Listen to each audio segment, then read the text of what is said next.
It was like the book met up with an idea I already had, and it just felt like I was meant to do it.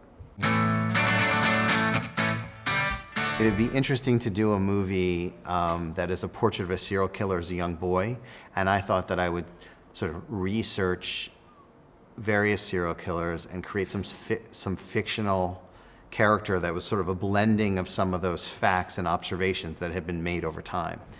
Then I found the book very early on, before it was even published.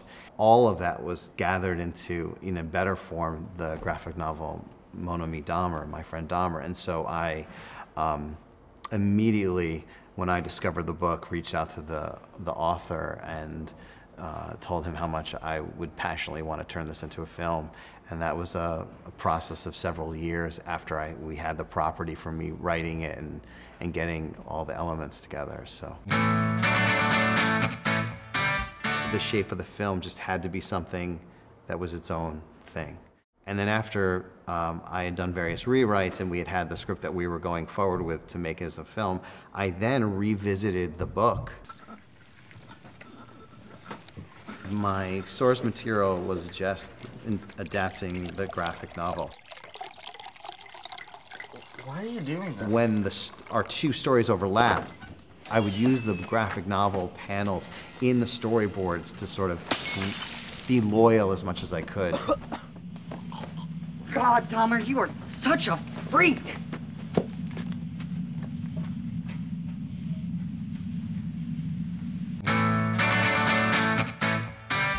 Home life, which the book doesn't really examine because Durf is a journalist by trade, and he's going to only sort of share parts of the story that he could prove or experienced himself or his friends experienced. So what was happening in the home life was sort of something that I could infuse with my own creative interpretation of how that contributed to the creation of this character. I knew I had to, more than any other character, find someone who could believably look like Jeff. And so I met with a bunch of young actors, and when I met with Ross, it was before I had started watching his Disney shows, but I had then went back and watched some of his shows, which are very different, but I just saw a lot of talent there, and I saw a likeness, and I just knew more than any other character that likeness was an important thing that I had to achieve. But he also was just an incredible performer from head to toe, and originally a dancer, so I knew that he would understand the gait and the walk and the posture.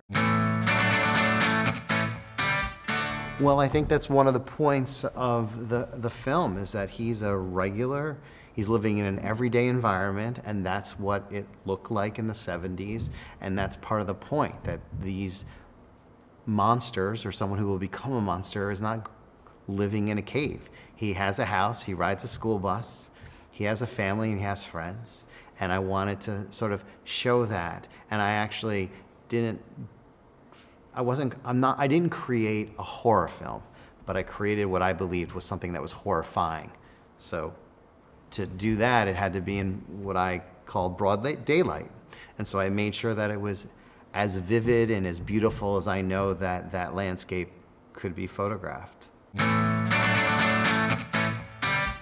I think there were various things that contributed to him going this way, in addition to the fact that he had, I believe, was very miswired and deeply depraved, and that we all understand that. But if someone in the community or a friend had asked him, "How are you doing? Do you need to talk to anyone?" or put their hand on his back, you just don't know how that may have affected his future. And so I wanted to show that sort of lack of love or support that was around him. Because I think what's more haunting is what you imagine. I didn't want it to go so gory that you're excluding people that I think should see the story because they may not want to go see something gory. I think it's important. The movie has a deep message, and I wanted it to just be for anybody. But when these acts occur on the news in the United States, they're quickly plastered on the television as troubled kids that are sort of monsters. and we don't know who they really were. We just know that they're now a monster.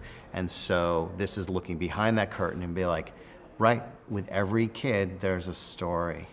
And in my film, I made a point of, we filmed at Jeffrey Dahmer's actual childhood home. That was where the real Jeffrey Dahmer grew up.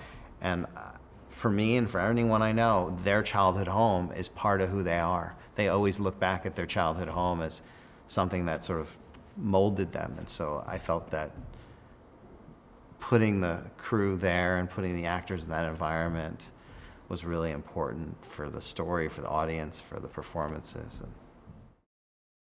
And